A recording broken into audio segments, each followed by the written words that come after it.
Hey, so most people think confidence comes first, and then you try something, you win, and that's how you build momentum. But I got to share the lessons I learned from this book, which completely changed the way I view it.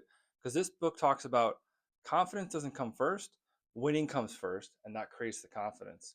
So, this is the Winner Effect phenomenal book. It basically reshaped the way I think about motivation, discipline, a lot of these practices that I was kind of willing myself towards when I recognized that the real setup, the right system is to install sort of these daily activities, these small wins.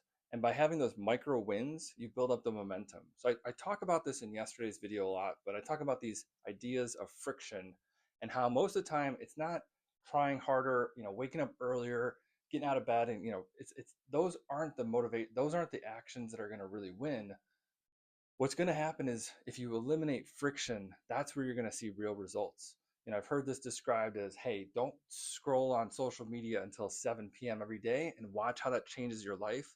Those sort of ideas, right, that are, social detox or social media detoxing, these different ideas that talk about in a grand scheme, a big way, how to remove friction. But yesterday's video, check it out. I talk about just these small actions you can take to eliminate friction. And also, you can create friction for when you're in the work and you want to have this moment where you're like, you know what, this is getting tough. I want to unplug, or, I want to do something that's easier and maybe that's not as crucial. You can create friction so it's harder to get yourself out of that good workflow. Or if you're, let's say, hanging out with friends and family, or you're engaged in a hobby, it's the same principles. You can create systems so that you're not unplugging when you should just be hanging out and having fun with your friends or family. So I love this book because, again, it showed me that it's about having that feeling. And because you have that feeling, and not just thinking you're winning, but actually having the feeling of winning, it unlocks kind of like the neurochemistry, what have you. This book digs into the science, and it does a lot of these cool case studies, but it talks about how it just opens up kind of the vision. So it's sort of like, if you've ever started on a skill set, you sort of have this idea of what you're going to learn, whether that's like improv, you start to learn these certain exercises like yes and or whatever. But as you go along, you start to see more of the nuance of how people are acting or performing, and you start to see the subtler details. So that's kind of similar with the winner effect. It's kind of as you get along further, your brain opens up and starts to see the bigger wins, the bigger opportunities.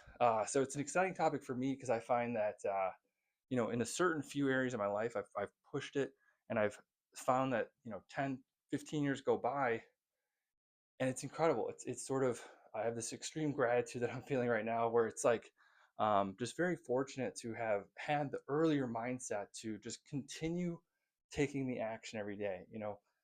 Back when I was in my early 20s, I would often think, 10 years from now, what am I going to wish I did today? And it made all the superficial, short-term, wins, watching this TV show, or doing this short-term, all those short-term benefits faded away when I had that bigger vision. And I think when I am able to compound it with a book like this and activating the winner effect, I was able to recognize that, certain practices I installed, focusing on my health, or on communication, or on business, 10, 15 years later, now it's almost second nature to continue that process. And so now, as I look ahead towards 2026, now we're already into February.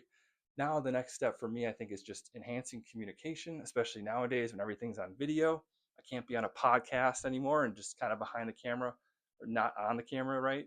But now it's about just enhancing the communication skills, because it's going to be effective, whether you're working with a client via a Zoom call, or you're giving a presentation at work, or even if you're, having a fun time with a hobby, a sport, and you just want to win the game, what have you, right? I think being able to articulate your vision, your ideas of how to win the game, and have people kind of buy into that, or at least understand who the team players are and understand kind of the dynamics, all that's really crucial.